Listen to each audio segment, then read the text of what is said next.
Hey YouTube, what's going on? It's Adam here with Retro Repairs, and today I got another video for you.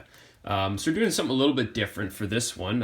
What this is actually going to be is an unboxing and testing video for some new hardware, or equipment, sorry. So let's dive right into this. Bought this guy online on eBay, and I think it cost me about $65. So for what it is, it's on the lower cost of things. It's definitely not a name brand item, but we'll see how it works. And yeah, so let's get right into this. All right, let's try flip it over.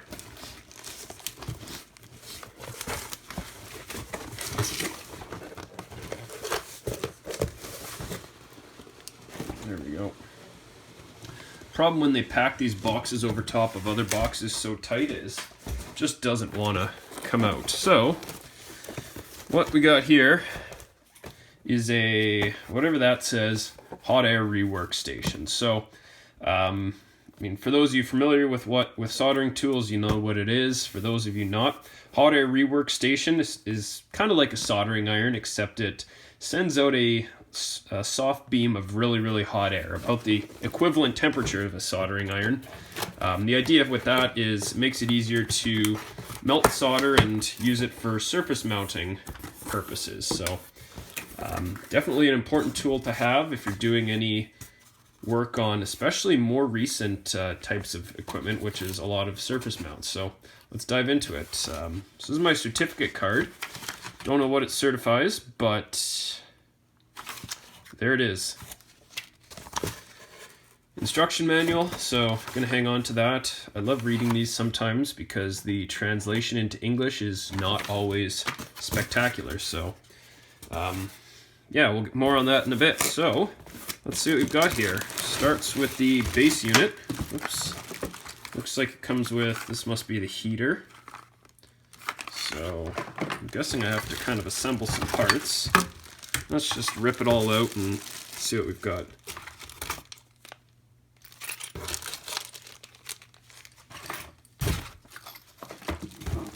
Alright, so put that off to the side. So this is the base unit. Let's dive into this, see what we got.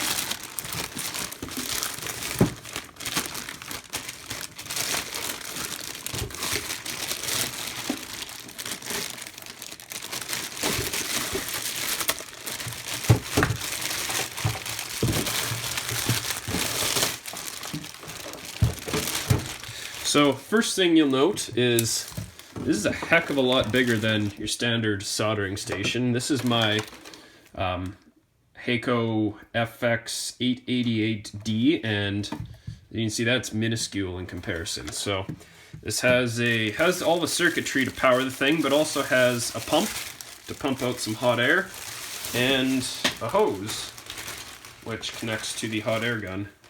So this is the gun right here. So quite a bit bigger as well than your standard soldering iron. And it looks like, I'd forgotten, I must have ordered from the same person, but they even sent me some replacement tips for that Heiko soldering iron. So we're gonna give those a try a little later and see if they're any good. These are, again, kind of a knockoff type of tip, so I've been curious to see how they perform compared to some other ones. Warning, plastic bags can be dangerous, so don't eat your plastic bags. Not good for you. So this comes with a nice little stand. Oh,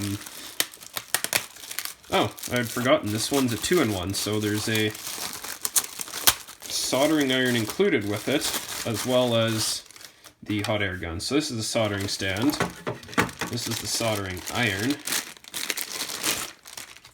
And I don't know, it's kind of just a standard cheap soldering iron. Doesn't feel particularly nice. Like my Heiko here feels a lot nicer. The cord feels better, the strain relief is softer. This is a little bit stiffer cord. So I don't know. They're basically They actually look very similar. I'm curious if they use even the same tips, so that might be something to test out in a little bit, but it sits in there. Again, not super nicely. There's a lot of wiggle to that. Just to give you a comparison to my Heiko stand, once it's in there, it's pretty good. It wiggles a bit, but it seems to grip it a lot nicer than this one does. So unfortunately, I don't know, you can't really feel this through the video, obviously, but it's a soldering iron, nothing special.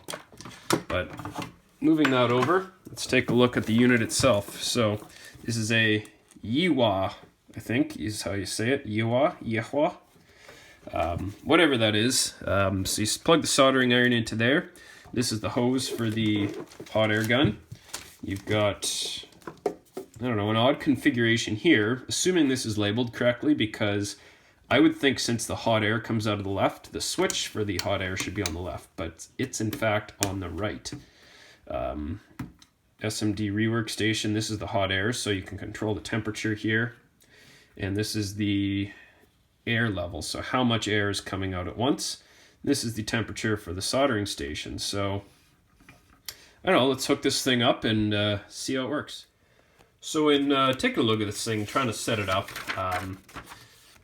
I noticed it came with this little stand here, and I tried looking through here to see exactly how it's supposed to be set up. It has these screw holes on it, which tell me it looks like it's supposed to screw into the side of this to hold the hot air gun. But as I mentioned, the instructions aren't very good. For example, the translations are pretty bad, such as, to ensure personal safety after the machine completed work, please turn off the main power switch and unplug the power cord if long time no use. So some things get kind of lost in translation there. But you see there's no diagrams or anything in here. You have to kind of really read through it, which I skimmed through, and I learned a couple things. So firstly, you gotta flip this thing over, and there are packing screws. Let's see if, there we go. Before use, please pay attention. Please release bottom red mark screws before use of the machine. So those got to come out. Secondly, when I was looking for where this would go, I found these screws here, which aren't fully screwed in all the way. So the spacing's perfect for this. So my assumption is it sits kind of like that. And I guess you kind of sit the hot air gun in like that. No other real orientation makes any sense to me. So I'm gonna go ahead and install it that way and remove those packing screws. So next thing I wanna do here is install a new nozzle. And just looking at this nozzle right here, it comes with, I mean, it's a cheap little nozzle. It comes with a screw and a bolt. This really reminds me of those cheap, crappy bolts that came with, you remember Meccano sets? I used to have a ton of Meccanos back in the 90s. That's exactly what that reminds me of. So it's not like a locking nut or anything. There's no washer or anything there. It's pretty cheap. So I don't have high expectations of this really staying on. So I feel this might need to be adjusted a couple times. But I'm going to get that in and then we'll try fire this up, see what happens. Okay, so last thing before I get this fired up, I tested out this tip and it seems like it is the exact same size as what my Heiko uses. So I think I might fire this up and we can do some comparisons between the two, see how it goes. But otherwise, this is what we've got here. So I'm kind of on a cramped little desk, but as you see, this hose is kind of really in the way. So you want to find, I guess, a spot off to the side for this. Maybe I'll move that crap out of the way and put that over there. But kind of just this is a really big machine. I didn't really know what to expect when I bought this, but I got this. All right, so when you go to fire this guy up the first time, my first thought was I turned that on and that didn't really seem to do anything. There is a switch on the back of the unit, so you have to flip that up. So now it's sitting there in kind of this idle state. Let's turn on the soldering iron, and it goes between 100 and 500 degrees Celsius. So let's go closer to, let's do 450. And I assume it turns red once it's, oh yeah, there's the temperature. So see how long it takes to get up to temp. For comparison, my Heiko will get up to 750 in about 20 seconds.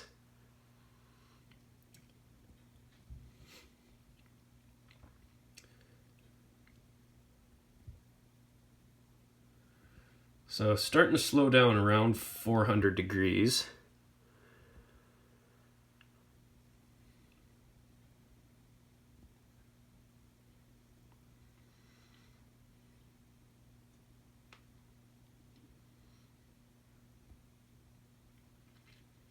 $451. So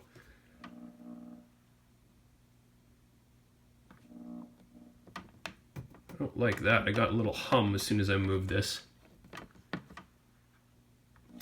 All right, 450. So let's set it up and let's try desolder something with the soldering iron. Okay, so first thing I want to take a look at is this copy of Pokemon Gold that I picked up in mail day quite a while ago. So I've opened it up before and I've looked in it, and this cartridge is pretty messed up. So I'm going to show you what I've got here. Right? So there's some wires looping back here somewhere. There's no battery in it. I actually might have taken the battery out myself. I can't recall anymore. But there's a ton of broken traces. I mean, they use nice thin wire, but it's just kind of a mess. I was thinking of going in and fixing it, but also it looks like we're missing potentially a couple capacitors right here, which will need to be replaced, and I don't have replacements, one there as well. Plus I need to figure out where all these, basically what all the breaks in the traces are, and try and fix them if I'm going to fix this board. So in order to do so, I need to take the chip off, which I really don't have a good method of doing until now. So now that I have a hot air gun, I think that's a great opportunity to try and take these chips off. So I'm going to use the soldering iron first to remove these blobs of solder right here. If that works nicely, we'll see how it works, and then from there, we'll move into tackling these chips. So let's grab some soldering braid, let's grab some flux, and let's get desoldering. So these tips, I've tested it with my Heiko soldering iron, and the tips are the same. I mean, they're not identical. I have actual Heiko tips, and these are some cheap knockoff tips, so they're not as good, but they're the same size, so they do fit, which is kind of handy, as this came with a number of different ones. So I'm going to use a conical tip here for a couple of reasons, but let's clean it off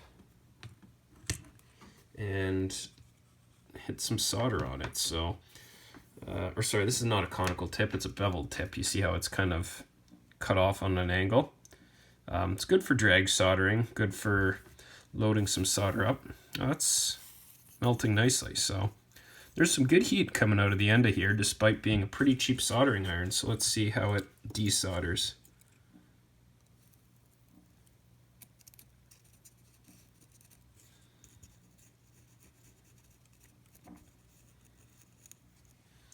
That works pretty well.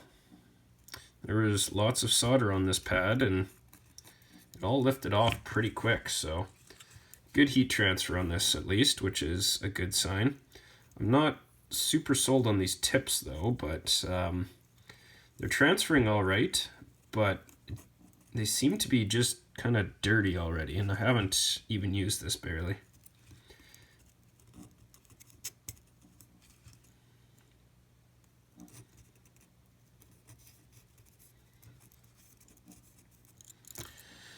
And there we go. So those pads removed. That used like, I don't know, 3-4 inches of solder braid, which is quite a bit, but there we go. Let's clean those up. And let's try and remove these chips. So before I do anything, I want to take a picture of the board in its current state in case I mess anything up. I can see the orientation of these chips, everything like that. So let's grab the old camera phone.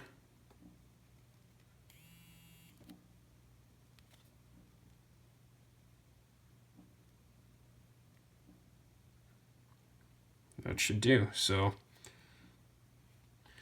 trick is you want to get kind of just a nice image that you can see the dot on these chips, see with the orientation.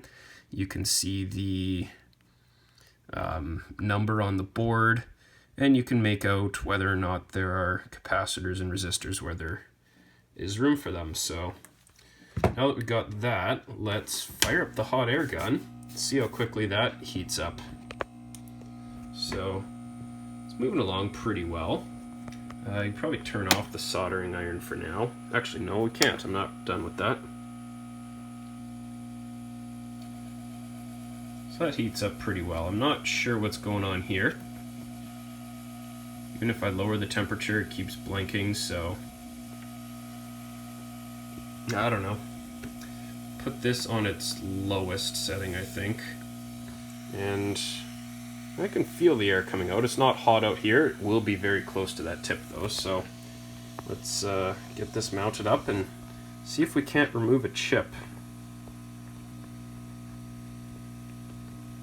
So first thing I want to do is adjust this camera. There we go. I'm going to focus on these two chips right here, the ROM and the RAM. First thing I need to do though is remove these little pieces of wire. So where'd my tweezers go? There they are.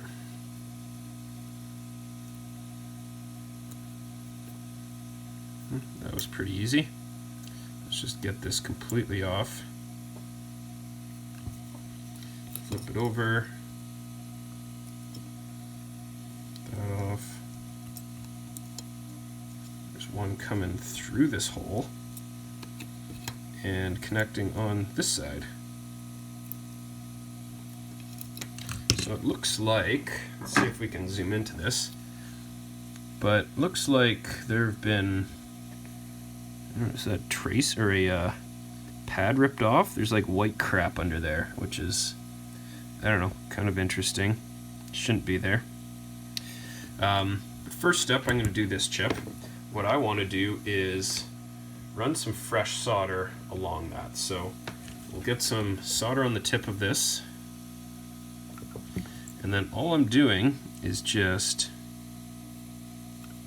running it down each of these legs, introducing some new solder, and that will help the old solder to let go a little nicer.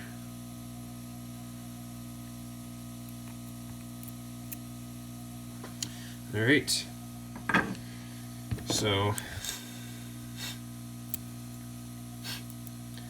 see if I can kind of get, all I can do is under there. So what I'm going to do here is, using the gun, just go up and down.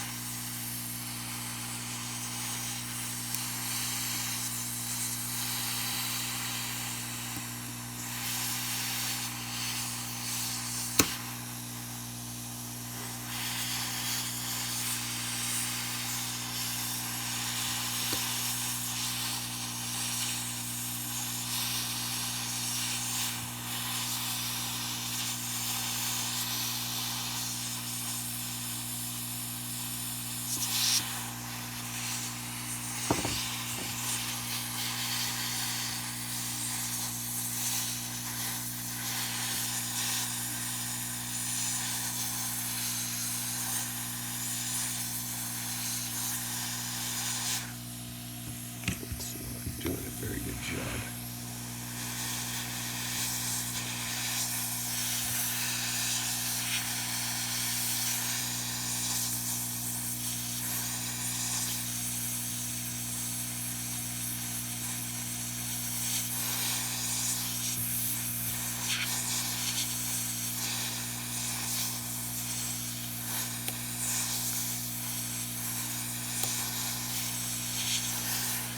So it looks like it's starting to lift, like I had it there.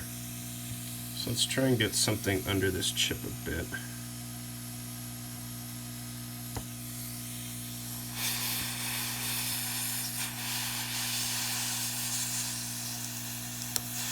There we go.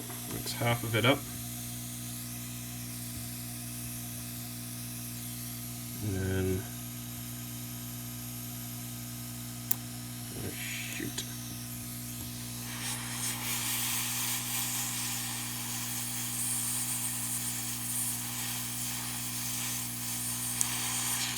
There we go.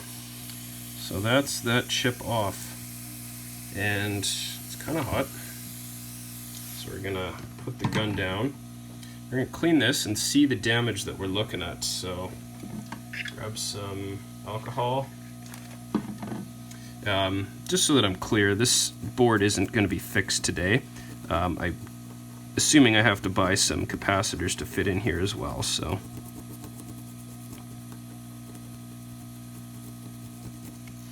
So as you can see, there's 2 pads missing here, one at the end here, and the rest of them look okay. So that's not too bad. You know what, I think I'm going to go back to that soldering iron and just try and clean up these pads a bit here. Oh, sorry, that's off view. Anyways, just using the soldering braid and just like that, a little bit more there. There we go, that's pretty good. So again, give that a bit of a wipe, get any residue flux up. And those are clean.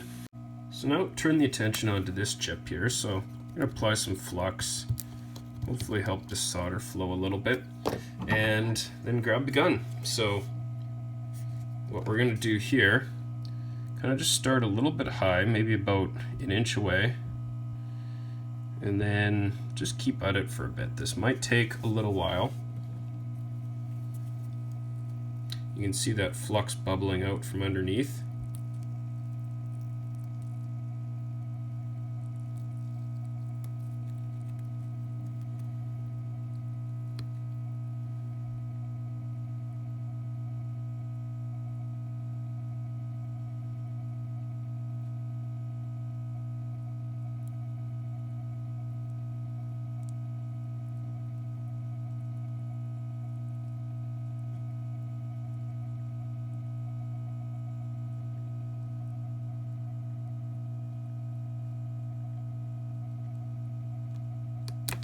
There we go. Oops, get that off.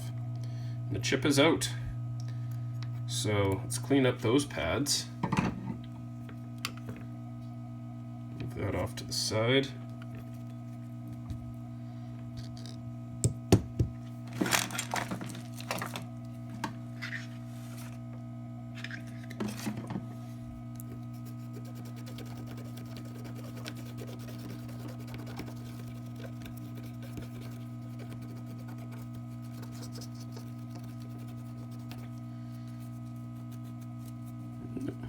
Still lots of flux on there.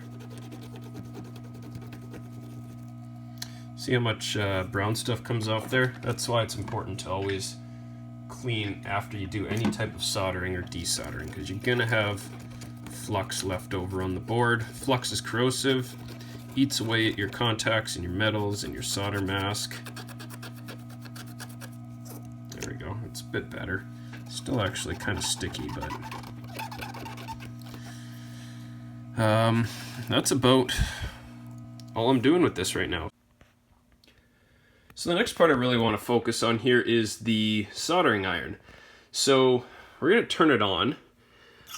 Soldering station, the temperature gauge is right here. So in degrees Celsius, you can go from 100 to 500 degrees. I'm going to put it all the way up and get a rough idea of how long it takes to heat up.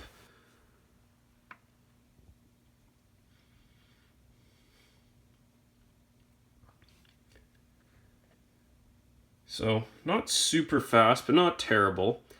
I remember using one of those cheap little plug-in soldering pencils that's not the station, and it would take a solid 3 or 4 minutes to get up to temperature to melt solder. So we're already at 400. 400's usually good enough to work with leaded solder. 500's more than plenty, so okay. As you can see, up around 450, it's really slowing down. So clearly it's not the greatest heating element, but it should be sufficient. So again, let's move this down. Like I mentioned before, this really isn't a quality stand. Firstly, it feels like it's made of plastic. There must be some sort of metal or something in there, but it's not great, whatever it is. So 500. What I want to try and do now is see if this thing is smart enough to notice when the temperature on the tip dips. So normally what I would expect from a decent soldering iron, such as even my Heiko will do this, is if you're doing some soldering, you're pushing it down and it's absorbing a lot of that thermal temperature, the temperature will decrease, and it should reflect that on here. That tells me that the temperature is being measured at the tip of the nozzle here, or tip of the pencil. Some of the cheap ones do not do that, so let's try it. What I'm going to do is touch this down on the sponge, which is wet, and see how long it takes for this to move, if it moves at all.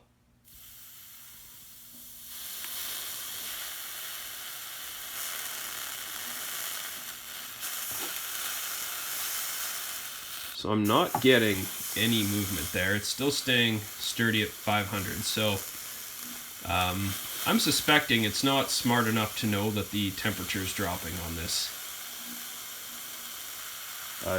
It most certainly is. This is definitely, a wet sponge is more than enough to drop the temperature of a soldering iron. Even just working on solder is enough to drop the temperature. So it's not smart enough to detect that. I wonder if I turn it down to about 250,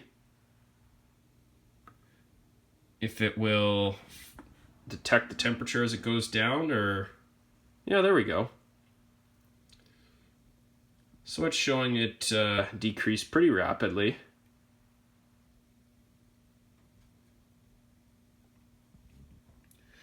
Again, I don't really trust that the temperature is actually only 270 right now. It could be more.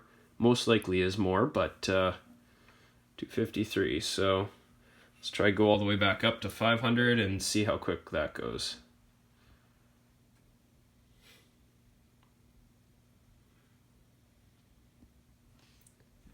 And see if I hold that down here, if it slows it down. Seems to be going at pretty much the same pace as it did the first time around, so I don't really trust this at all, this thermometer on there. So you just kind of gotta, figure it out yourself as far as whether you think it's hot enough. So anyways, enough of this. Let's get to desoldering some stuff. So I've got this little board here. It came out of an RF modulator from an Atari 7800. And what I want to do is remove a bunch of components off here. So we're going to see how well it picks up the solder, how well it can wick it away, and give us an idea of, even though it's not maybe a sophisticated soldering iron, is it sufficient? I hope yes, but I guess we'll find out. So yeah, let's get right to it. So what I'm going to do here, I'm using this knife tip that came with it, so we're just going to tin the tip of it, which is just melting some solder on that. Going to clean it off on that sponge, and then tin it again a little bit.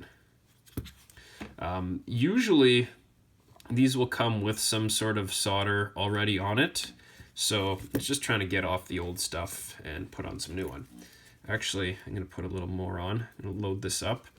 And what I'm going to do is just go through all these pins, and it seems to be flowing nicely. Just apply some new solder to them all. You can see, you can see that nicely on the camera. You can see it all melt, the existing solder. The new solder is being reflowed on.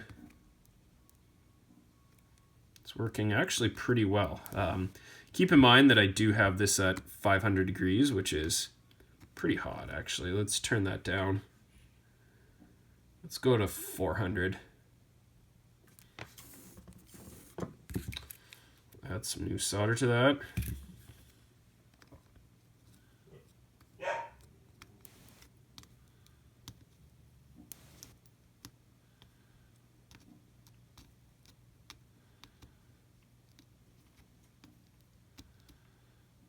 So that seems pretty effective.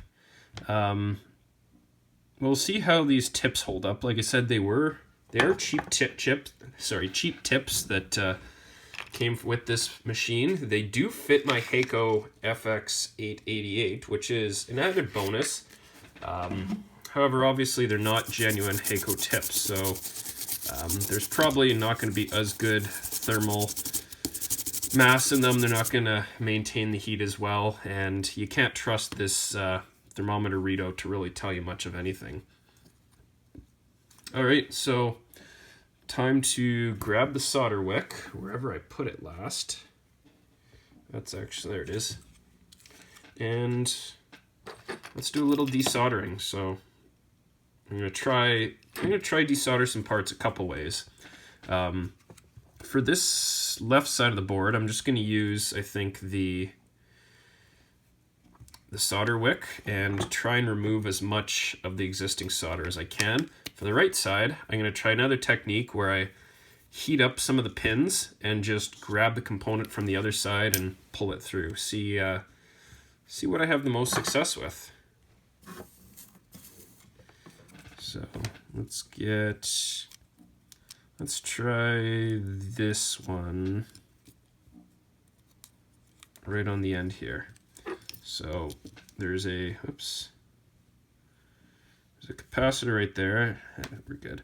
These two pins right here, 1 and 2, that's a capacitor, and I want to desolder that part. So put the braid on, heat it up. A few seconds is usually sufficient. And let's see. That part's pretty much just falling right out. Well, if it doesn't go, just heat it up a touch.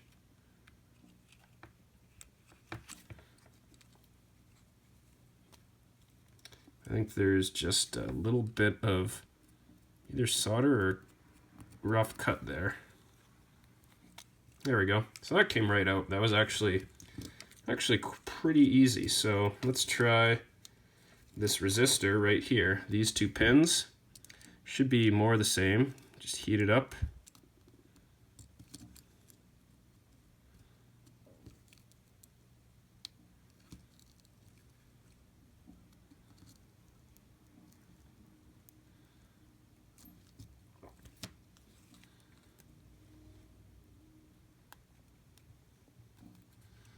And that piece is actually, there we go. That also just came right out. So this tip anyways seems to be pretty good at getting some heat transfer for desoldering. So let's try a couple more, and then we'll try the other technique of heating up 2 pins simultaneously and pulling the piece out. So let's do these two, see if I can do a 2-for-1.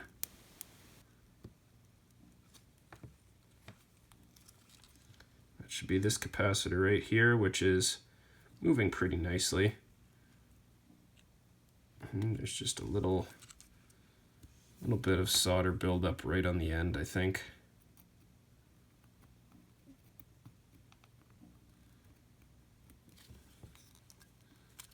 There we go. So 3 parts, no problems. So let's try the other technique now. This one, you need to find the piece you want. So I'm going to try and pull out this capacitor right here. And all we're going to do is heat it up. Oops. And came out like nothing. So I must say, so far, reasonably impressed with this. You do want to be careful using this way because the components will heat up a bit and you can burn yourself. So there you go. Pretty easy. So far I'd say not a horrible little soldering iron. Again, like I mentioned at the beginning of this video, let's zoom out. It feels kind of cheap. It doesn't feel nearly as good as my Heiko, but it does the trick. And I mean, for $65, I think I bought this for a hot air / soldering station, you could do much worse. So that's, once again, the Yihua SMD Rework Station 852D+. So if you're looking for something that's pretty cheap that can do a couple things, my first impressions are relatively positive. This isn't going to be a professional station by any means, and I have no way of really testing the durability of this, and I didn't open it, so I don't know what the wiring and everything on the inside looks like, but so far, not a terrible little station, I must say. So that's going to conclude today's video, the review of the Yihua 852D+. Thanks a lot for watching. I hope that you found at least something in that interesting, and if you're on the fence on it, if you can get a good price for it, I say may as well pull the trigger. I've seen these for anywhere from 60 to 120 bucks on eBay, so go ahead, do it if you're looking for something inexpensive. So thanks a lot again. Be sure to subscribe to my channel. Leave me a comment below. Let me know what you think, and we'll see you next video.